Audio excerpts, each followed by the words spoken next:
જય શ્રી કૃષ્ણ મિત્રો।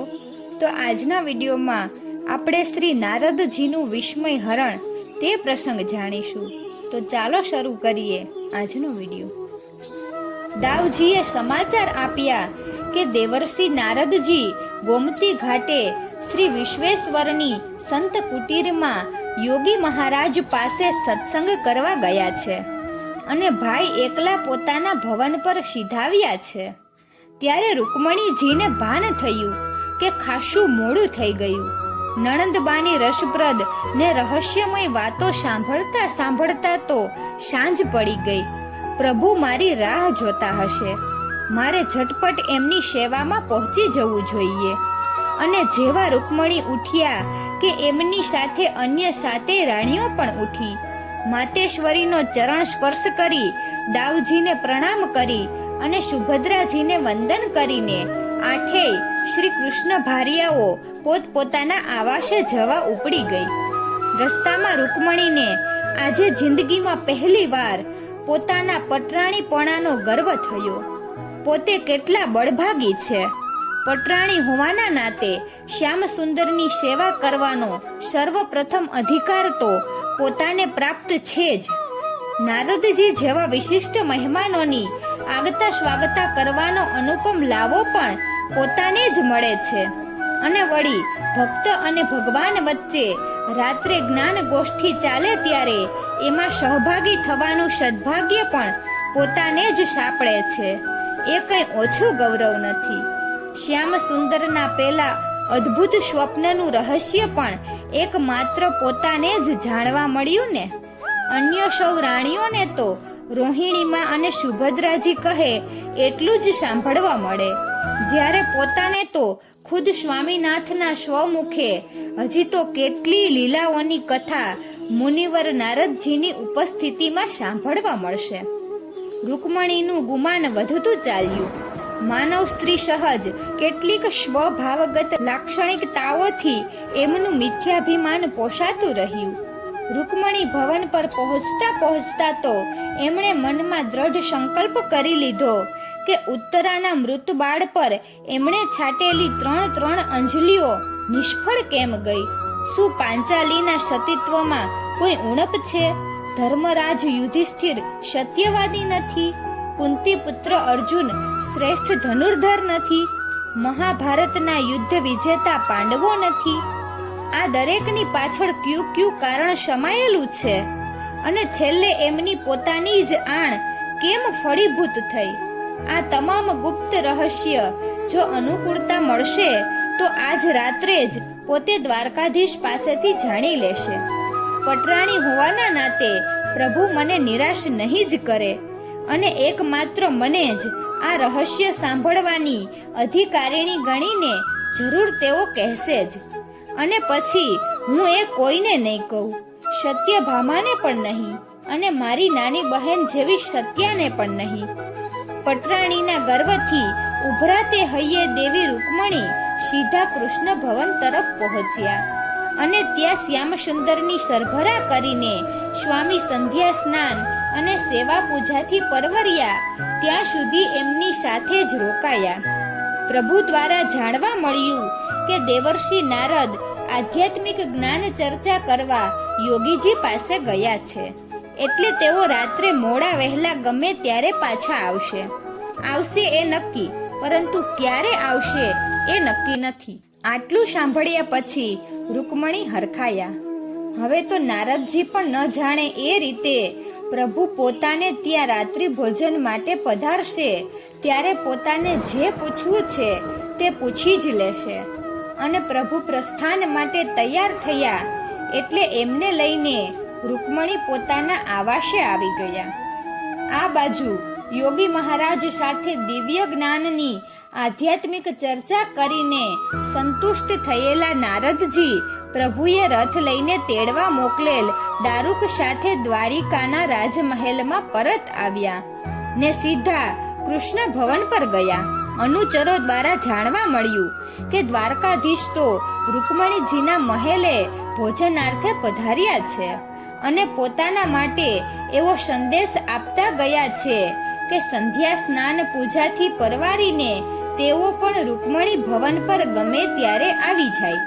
પ્રભુ ત્યાં જ તેમની રાહ જોઈને મોડે સુધી બેસવાના છે. નારદજી કૃષ્ણ ભવનના પોતાના ઉતારા પર જઈને સ્વસ્થ થયા. સ્નાન અને પૂજા પાઠથી પરવાર્યા. વિશ્વેશ્વરના પૂજારીજીએ ખૂબ આગ્રહ કરીને પ્રભુ પ્રસાદ આપેલો. તેથી હવે નારદજીને ભોજન કરવાની જરાય રુચિ ન હતી. રાત્રિના પ્રથમ પ્રહરનો મંદ મંદ પવન અરબી સાગર પરથી વહી રહ્યો હતો. નારદજીને થયું કે પ્રભુ દરરોજ ઝરૂખામાં જઈને ઊભા રહે છે, તો હું પણ આજે થોડી વાર ત્યાં ઊભો રહીને પાવન કા ના થાવ. નારદજી ઝરૂખામાં ગયા. ટમટમતા તારલિયાથી આચ્છાદિત ગગન પર નજર નાખીને ધૂધવાતા અરબ સાગર ભણી અપલક જોઈ રહેલા દેવર્ષિના ચિત્તમાં એકાએક વિચાર ઝબૂક્યો. રામાવતારમાં તો ભગવાન શ્રી રામચંદ્ર એક પત્ની વ્રતધારી હતા. માત્ર એક જ રાણી સીતાજીના સ્વામી હતા. અને તોય માનવ ધર્મનું તે રાજધર્મનું યથાર્થ પાલન કરવા છતાં એ મર્યાદાનું પુરુષોત્તમ પૂર્ણ પતિ ધર્મ પાડી ન શક્યા. એક સ્ત્રીનું સુખ પણ નિરાતે ભોગવી ન શક્યા. અને આખરે એકની એક પત્નીનો ત્યાગ કરીએ જ એમનો છૂટકો થયો. તો પછી કૃષ્ણાવતારમાં શ્રી કૃષ્ણચંદ્ર એક જ પ્રાંગલમાં જુદા જુદા મહેલોમાં રહેતી 8 રાણીઓના મન કેવી રીતે સાચવતા હશે? મોટે ભાગે પટરાણી રૂકમણીની સાથે જ રાત દિવસ રહેતા દ્વારકાધીશ બાકીની 7 રાણીઓને દાંપત્ય સુખ કેવી રીતે આપતા હશે? બીજી રાણીઓને પટરાણીના સુખ સૌભાગ્યની અદેખાઈ નહીં આવતી હોય? એમને શ્યામ સુંદર સાથે કે પટરાણી સાથે શું કદી ઝઘડો પણ નહીં થતો હોય? અને ન થતો હોય તો એનું કારણ શું? સાગરના મંદ મંદ પવને નારદજીની સુષુપ્ત નારદ વિદ્યાને સતેજ કરી અને અત્યારે સરસ લાગ મળ્યો છે. તો લાવ જરા શ્યામ સુંદરની અન્ય રાણીઓની ખબર અંતર પૂછી લઉં અને કંઈક ટેકો ચંપાય તો ચાપતો આવું. એમ વિચારીને નારદજી તો હાથમાં વીણા લઈને કોઈને કહ્યા વિના નારાયણ નારાયણ કહેતા ઉપડ્યા દ્વારકાધીશની રાણી લક્ષ્મણાના આવાસે. નારદજીને સર્વત્ર અબાધિત વિહાર કરવાનો ઈશ્વર દત્ત અધિકાર.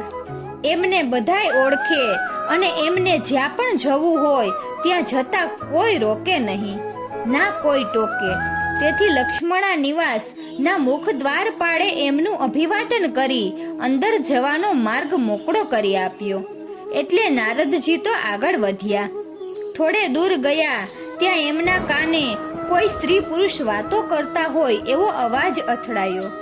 નારદજી એકદમ સાવધ થઈ ગયા. ચાખડીનો સહેજ પણ અવાજ ન થાય એ રીતે દબાતા પગે ચૂપચાપ તેઓ મુખ્ય કક્ષના દ્વાર સુધી પહોંચી ગયા.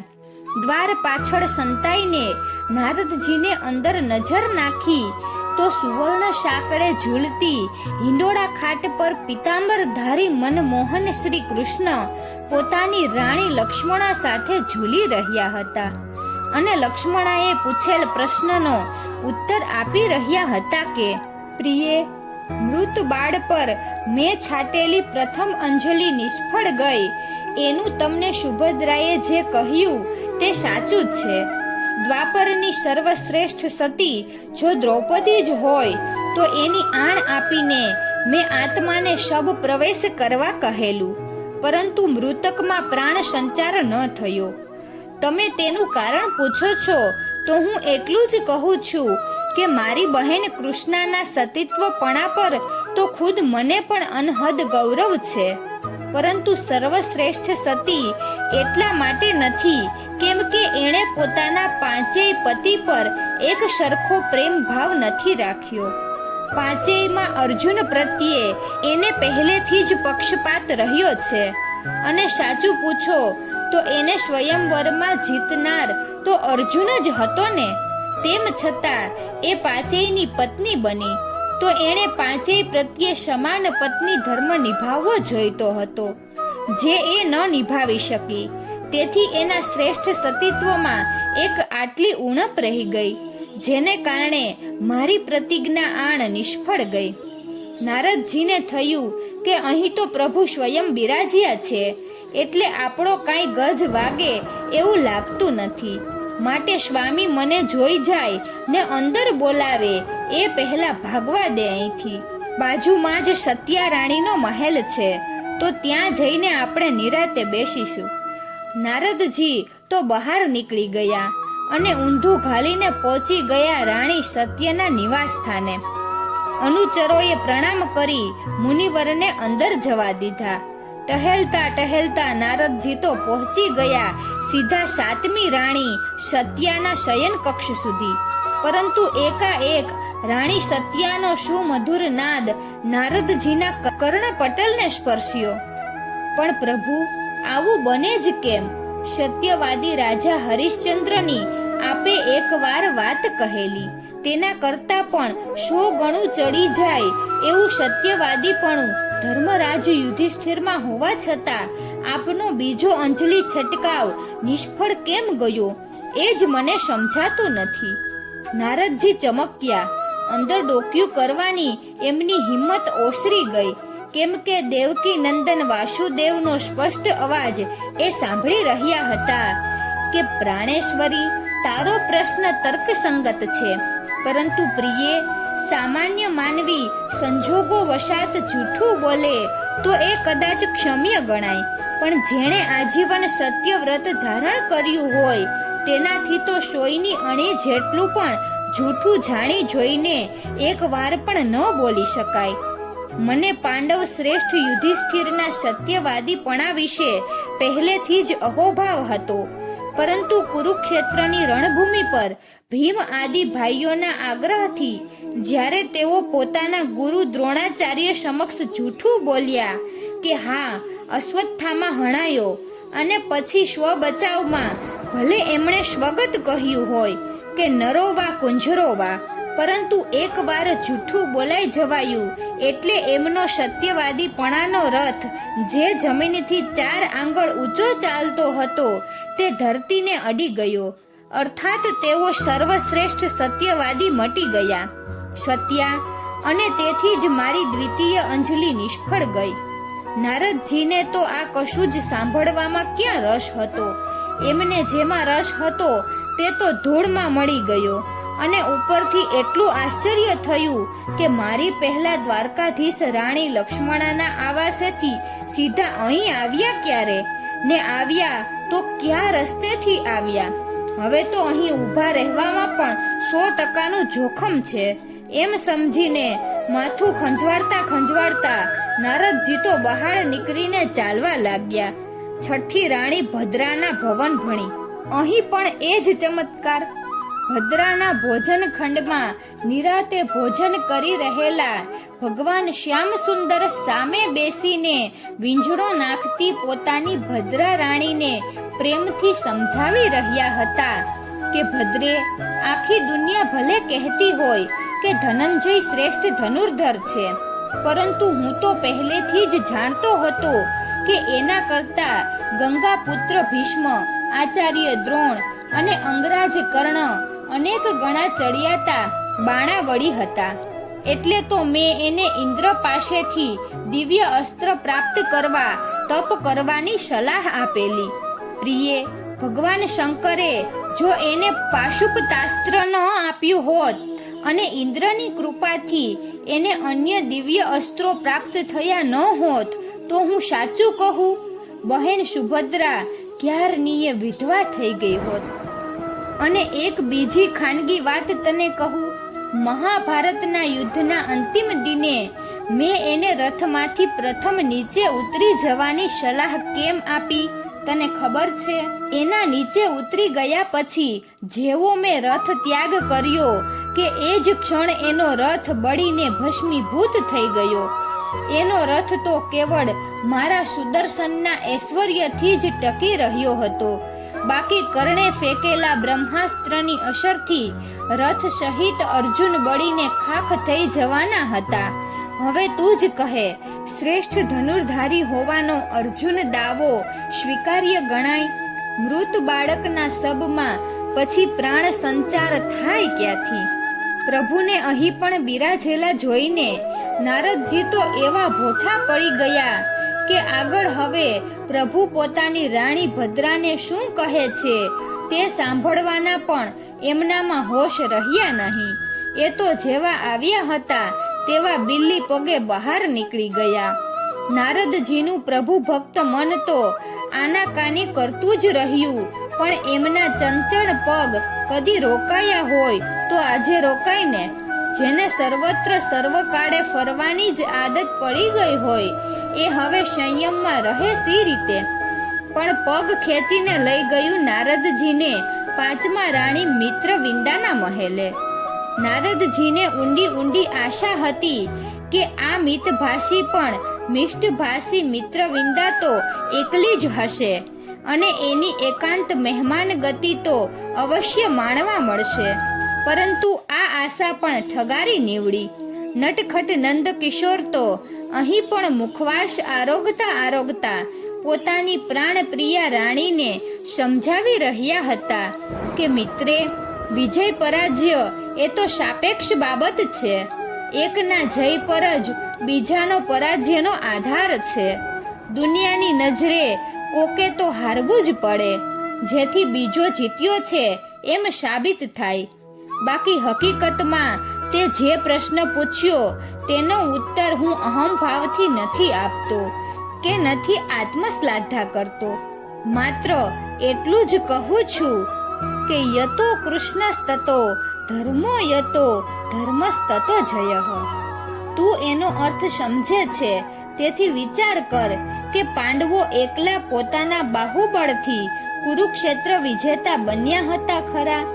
મેં સમય પર અને કેટલીક વાર તો અણીના સમયે જો દંડ અને ભેદના પ્રયોગો ન કર્યા હોત તો આટલા બધા મહાન યોદ્ધાઓ સામે અને 18 અક્ષોહિણી સેના સામે પાંડવો કેવળ શસ્ત્ર બળે વિજય બન્યા હોત ખરા?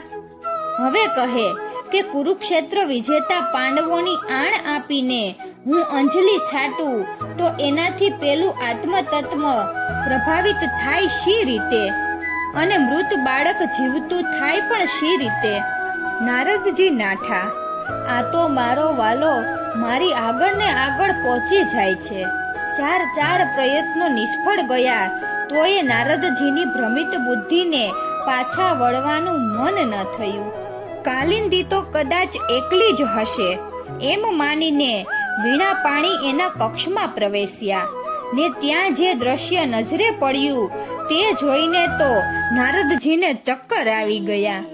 એ જ પિતાંબરધારી, એ જ રેશમી ઉત્તરીયને આંગળીઓમાં રમાડતા ગિરધારી ઘનશ્યામ નિરાતે પગ લાંબા કરીને કાલિંદી ભવનના રમણીય ઉદ્યાનની હરિયાળી પર બેઠા હતા અને ચરણ સેવા કરી રહેલી પોતાની રાણી કાલિંદીને પોતાના અવતાર કાર્યનું રહસ્ય સમજાવી રહ્યા હતા કે હે પ્રિયે, તું તો મારી ગોલોકની પ્રિય સખી છે અને તને તો ખબર જ છે કે મેં અને તારી પ્રિય મહારાણી શ્રી રાધાએ કયા હેતુસર આ દ્વાપર યુગમાં માનવ અવતાર ધારણ કર્યો છે. મારે તને તો સમજાવવાનું ન જ હોય કે માત્ર સત્ય અને ધર્મના રક્ષણ કાજે આ કૃષ્ણાવતારમાં મેં બચપણથી જ આજ દિન સુધી જે કંઈ કર્મો કર્યા છે તે કેવળ સાક્ષી ભાવે જ કર્યા છે. દેહ ધર્મ બજાવ્યો છે, તે પણ માત્ર દૈહિક અંગો વડે. એમાં ક્યાંય મારું કર્તૃત્વ અર્થાત આત્મતત્વ તો વચ્ચે આવ્યું જ નથી કે કશાયને એ સ્પર્શ્યું પણ નથી. પછી તું જ કહે, મારી આ નિર્ભળ સત્ય આણની પેલો આત્મા અવગણના શી રીતે કરી શકે? અને હવે તો એને પેલા નિર્જીવ શબમાં પ્રવેશવું જ.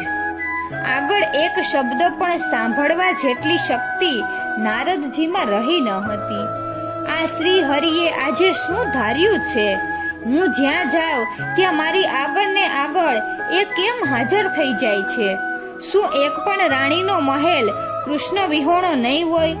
ના ના, એવું તો ન જ બને. જાંબુવતી રાણી તો આમે એકલા રહેવા ટેવાયેલા છે. એમની પાસે શ્યામ સુંદર નહીં જ હોય. જવા દે ત્યાં. નારદજી પહોંચી ગયા ત્રીજી રાણી જાંબુવતીના આવાસે. અને અહીં પણ નારદજીની મનોકામના પરિપૂર્ણ ન થઈ. રાણી જાંબુવતીના દીવાનખાનામાં કલાત્મક મયુરાસન પર બિરાજેલા કુંજ બિહારી વ્રજેન્દ્ર નંદન પોતાની પ્રસન્ન વદના રાણીને કહી રહ્યા હતા, પ્રિયે, તને કહી તે રીતે આ સત્ય ઘટનામાં જેમ દુર્વાસા મુનિએ ગોપીઓની નજર સમક્ષ ભરપેટ ભોજન કર્યું હોવા છતાં ગોપીઓને કહ્યું કે જાઓ યમુના નદીને કહો કે હે માં, જો દુર્વાસાએ ખાધું જ ન હોય, એ જો સદા સર્વદા ભૂખ્યા ને ભૂખ્યા જ હોય, તો તું અમને સામે કિનારે જવા માર્ગ દે. અને યમુનાએ માર્ગ દીધો. મારી બાબતમાં પણ એવું જ છે. સાક્ષી ભાવની પરાકાષ્ઠા અમારા આ અકર્તૃત્વમાં પરિણમે છે. અને ખાધું હોવા છતાં સાધુ દુર્વાસા જેમ ભૂખ્યા છે, તેમ આ કૃષ્ણ સંસારી હોવા છતાં પૂર્ણ બ્રહ્મચારી છે. કેમ કે જેમ દેહનું કોઈ પણ કર્મ આત્માને સ્પર્શતું નથી, તેમ ખાવું, પીવું, ઊંઘવું, જાગવું, ચાલવું, થોભવું, જન્મવું, સંસારના દૈહિક સુખો ભોગવવા અને મરવું, એ બધું કૃષ્ણ અને દુર્વાસા નામની દેહધારી વ્યક્તિઓએ કેવળ સાક્ષી ભાવે કરેલા ભૌતિક દૈહિક કર્મો હોવાથી એમના આત્માથી સદાય અલિપ્ત છે. આ અર્થમાં યોગીઓની પરિભાષામાં હું આજીવન બ્રહ્મચારી છું. પછી તું જ કહે, પેલો મારામાં જ અંશરૂપ અને મારા જ પરમાત્મા તત્વમાંથી છૂટો પડેલો આત્મા ઉત્તરા સૌભદ્રેયના મૃત પુત્રને આ મારી આખરી આણ સ્વીકારીને જીવિત કર્યા વિના નારદજીના ચરણ જાંબુવતીના મહેલમાં હવે એક ક્ષણ પણ રોકાઈ શકવા સમર્થ ન હતા. નારદજીના ભક્ત હૃદયને તો ભગવાન શ્રી કૃષ્ણની આ આધ્યાત્મિક જ્ઞાન ચર્ચામાં ખૂબ રસ પડ્યો હતો. છતાં એમના વિહવળ પગે એમને ત્યાં ઊભા રહેવા ના દીધા. બુદ્ધિ બહેર મારી ગઈ હોય અને વિવેક મર્યાદા વનવાસ ગયા હોય એવી સ્થિતિમાં વીણા પાણી લથડિયા ખાતા ખાતા શ્રી કૃષ્ણની મહાપરાક્રમી અને પ્રખર તેજસ્વી દ્વિતીય રાણી સત્યભામાના રાજમહેલમાં દાખલ થયા. હજી પણ ઊંડે ઊંડે એવી આશાએ કે એકાદ રાણી સાથે તો એકાંતમાં નારદ વિદ્યા અજમાવવાની તક મળી જશે. પરંતુ જેનું નસીબ જ 2 ડગલા આગળ હોય એને કોણ બચાવે? નારદજીની આંખે તમર આવી ગયા. સત્યભામાના ખભે હાથ મૂકીને ઝરૂખામાં અવળા ફરીને ઊભા રહેલા અવિનાશ અચ્યુત પોતાની આ માનુનીને મનાવી રહ્યા હતા કે પ્રાણેશ્વરી, આ પ્રશ્નનો ઉત્તર હું આપું એ યોગ્ય નહીં ગણાય. કદાચ હું રાધાને વધુ પડતું મહત્વ આપી રહ્યો છું એવું તમને લાગશે. માટે એક કામ કરો, નારદજીને જ તમે પકડો. એ હમણાં અહીં જ છે. યજ્ઞ શરૂ થવાને હજી 2-3 દિવસની વાર છે. એ ફરતા રામ ને રમતા રામને હમણાં કંઈ કામ ધંધો છે નહીં, એટલે નવા નવા નુક્તા શોધ્યા કરે છે. કાલે બપોરે તમે 7 રાણીઓને તમારા આવાસે જમવા તેડો અને ભેગા મને ને નારદજીને. હું જમીને રવાના થઈ જાઉં પછી તમે નારદજીને જ પૂછજો કે આ દ્વાપર યુગની સતી શિરોમણી પાવિત્ર મૂર્તિ અને પ્રેમ લક્ષણા ભક્તિનો સાક્ષાત અવતાર શ્રી રાધાજી કેમ ગણાય છે. એમણે વર્ષો પૂર્વે નંદગાંવમાં બનેલી કેશસૂત્ર પરીક્ષાવાળી ઘટના નજરો નજર જોઈ છે, એટલે એ તમને કહેશે. નારદજી ફફડી ગયા. નારાયણ નારાયણ, આવી બન્યું હવે મારું. મને મળી આવી કુબુદ્ધિ ક્યાં સૂજી કે હું પરમાત્માનું પગેરું શોધવા નીકળ્યો. હે અંતર્યામી, હે ઘટઘટના વાસી, હું નિત્ય આપના વિશે સ્તુતિમાં ગાનારો કે આપ સર્વગત સર્વાંતર્યામી, સર્વવ્યાપી, સર્વજ્ઞ, સર્વશક્તિમાન છો ને આજે હું જ ભૂલવામાં પડી ગયો. હવે પ્રભુ, જો હમણાં અવડા ફર્યા ને મને જોઈ ગયા તો મારા તો 12 વાગી જશે. પહોંચી જવા દે ઝટપટ મને રાણી રૂકમણીના મહેલે. નારાયણ નારાયણ. અને નારદજી મુઠ્ઠીઓ વાળીને નાઠા.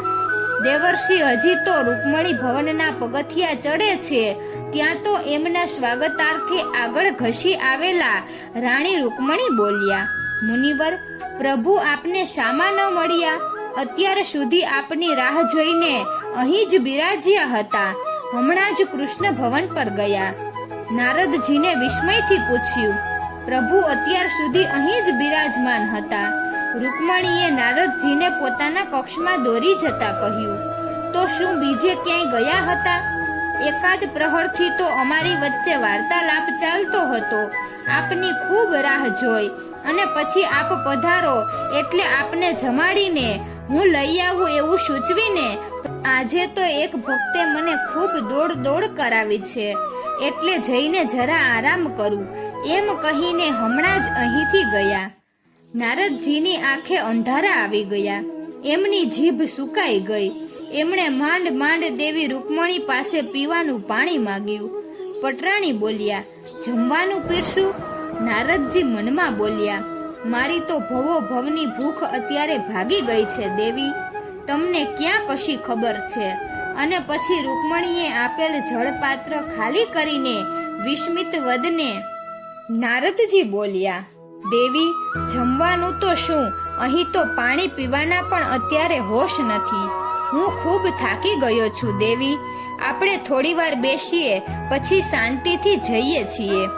કંઈ સમજાયું નહીં છતાં નારદજી સાથે રૂકમણીને પહેલેથી જ આત્મીય સંબંધ હતો એટલે એ આસન પર બિરાજ્યા.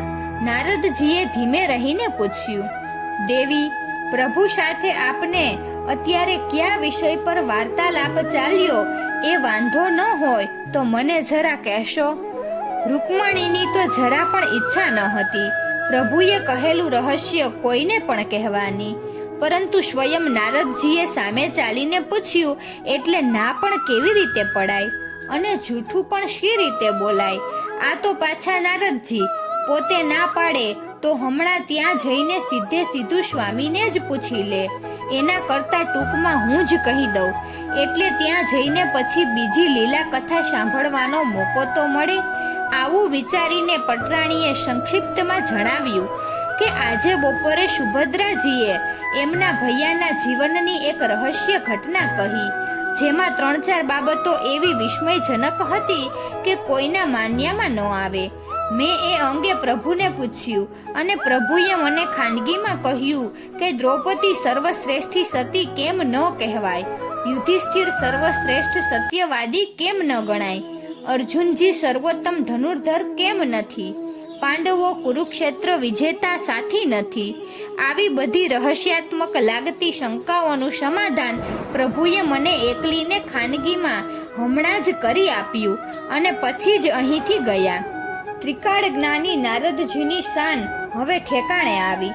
ભ્રમિત થઈ ગયેલી બુદ્ધિમાં હવે જ્ઞાનનો ઝબકારો થયો કે પ્રભુએ આ બધી લીલા આજે એક પંથ દો કાજ સિદ્ધ કરવા માટે જ કરી. ત્રિભુવન પતિને મનોમન પ્રણામ કરીને અત્યંત હળવા ફૂલ થઈ ગયેલા નારદજી હવે બોલ્યા વિના ન રહી શક્યા. દેવી, આપને ખોટું ન લાગે તો એક વાત કહું.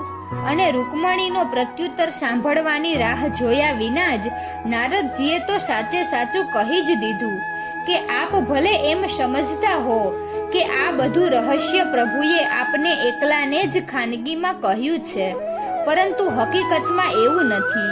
મેં હમણાં કાનો કાન સાંભળ્યું ને નજરો નજર જોયું કે આ જ રહસ્ય શ્યામ સુંદર એમની અન્ય 7 રાણીઓને એ જ સમયે કહી રહ્યા હતા જે સમયે તેઓ આપની સન્મુખ બિરાજમાન હતા અને આપને કહી રહ્યા હતા.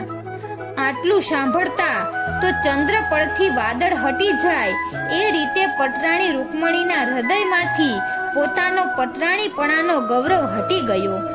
એમને પોતાના અક્ષમ્ય અપરાધનું ભાન થઈ ગયું. એમની દિવ્ય દ્રષ્ટિ સમક્ષ ભગવાન વિષ્ણુનું ચતુર્ભુજ સ્વરૂપ ખડું થયું, જેમની બાજુમાં પોતે લક્ષ્મી રૂપે બિરાજમાન હતા અને અત્યારે શ્રી કૃષ્ણની પટરાણી હોવાના ગર્વથી પોતે કેટલા નીચે ઉતરી ગયા તેનું ભાન થતા દેવી રૂકમણીની આંખમાં જળજળિયા આવી ગયા. હવે પોતે પ્રભુને શું મોં બતાવશે એવા વિચારથી ક્ષોભિત થઈને નીચું જોઈ રહેલા રાણી રૂકમણી તરફ નારદજીની તો નજર જ ન હતી. એ તો સ્વગત બોલી જ જતા હતા. આપને પટરાણીપણાનો ગર્વ થયો ને મને મારા પ્રભુનો બહુપત્નીત્વ વાળો સંસાર જોવાની કુબુદ્ધિ સૂજી. પરિણામે આપણા બંનેના કલ્યાણ માટે મારા નાથને આજે કેટલું કષ્ટ ઉઠાવવું પડ્યું. દેવી, ચાલો ઉઠો, આપણે વિના વિલંબે એમને શરણે જઈને એમની ક્ષમા માગી લઈએ. અને નારદજી ઊભા થઈ ગયા એટલે પટરાણી પણ એમને અનુસર્યા. બંને કૃષ્ણ ભવન તરફ આવીને શ્રી કૃષ્ણને શોધવા લાગ્યા.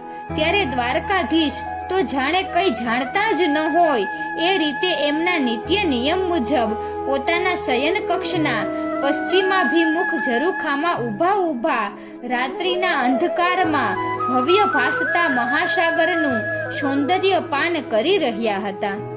ઝરૂખામાં જઈને પ્રથમ દેવર્ષિ નારદે અને પછી રાણી રૂકમણીએ યોગેશ્વર શ્રી કૃષ્ણનો ચરણ સ્પર્શ કર્યો ત્યારે વિસ્મયથી 2 ડગલા પાછળ હટી જઈને શ્યામ સુંદરે માર્મિક ટકોર કરી. કેમ કેમ એકદમ કઈ ઉમળકો ઉભરાઈ આવ્યો મારા પર? અને ત્યારે અમને માફ કરો પ્રભુ, અમને ક્ષમા આપો એમ વધતા એ બંને જણાએ દીનવદને પુનઃ પ્રભુનો ચરણ સ્પર્શ કર્યો અને પ્રભુ ખડખડ હસી પડ્યા. પછી તો મોડે સુધી જાત જાતની ને ભાત ભાતની દિવ્ય વાતચીત ચાલી.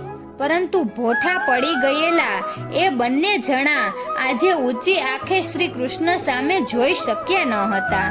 એટલે એ બંનેને હવે નિંદ્રાધીન થવા દેવા એમાં જ એમનું કલ્યાણ છે એમ સમજીને સામળિયાજીએ પોતાની શયન ઈચ્છા પ્રદર્શિત કરીને એમને ઉઠાડ્યા ને સૌ પોતપોતાના નિયત સ્થાને જઈ નિંદ્રા દેવીને શરણે ગયા. સવારે હજી તો હમણાં જ જાગેલા શ્રી કૃષ્ણનો પવિત્ર પાદ સ્પર્શ કરવા એમના કક્ષમાં પધારેલા દેવી રૂકમણી પ્રભુનો અને મુનિવરનો ચરણ સ્પર્શ કરીને જવાની તૈયારી કરે છે. ત્યાં તો સેવિકાએ આવીને સમાચાર આપ્યા કે દેવી સત્યભામા અંદર આવવાની રજા માગે છે. પ્રભુની અનુજ્ઞા મળતા અંદર આવેલા સદસ્નાતા શ્રી સત્યભામાએ સ્વામીનો ચરણ સ્પર્શ કરી મુનિવરને પ્રણામ કરી પટરાણીને નમસ્કાર કરી અરજ કરી કે આપ સૌને આજે બપોરે મારા નિવાસ સ્થાને ભોજન માટે પધારવાનું છે. આમંત્રણ આપવા આવી છું. અને ત્યારે હસીને શ્યામ સુંદરે નારદજી સામે જોયું. શરમાઈ ગયેલા નારદજી, પ્રભુ હું ઝટપટ સ્નાન કરી લઉં એમ કહેતા ભાગ્યા સ્નાનાગૃહ તરફ.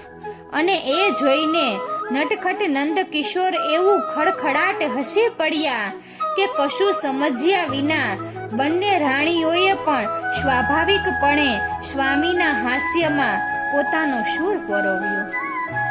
ઘટઘટના વાસી પ્રભુ હૃદય હૃદય પર રાજ, જે ભાવે જે કો ભજે રાખે સૌની લાજ. પટરાણીના પદ તણો ગર્વ કીધો તારાજ, નારદનું વિસ્મય હરણ એક પંથ દો કાજ. તો મિત્રો, આજનો આ વિડીયો અહીં પૂર્ણ થાય છે. તો આવતા વિડીયોમાં આપણે શ્રી રાધા નારદ મિલન નો પ્રસંગ જાણીશું. તો મિત્રો, તમને આ વિડીયો કેવો લાગ્યો જરૂરથી કમેન્ટ કરજો. જો સારો લાગ્યો હોય તો વિડીયોને લાઈક અને શેર કરજો અને અમારી ચેનલને સબસ્ક્રાઇબ કરજો. વિડીયો અંત સુધી જોવા બદલ ખૂબ ખૂબ આભાર. જય શ્રી કૃષ્ણ. રાધે રાધે.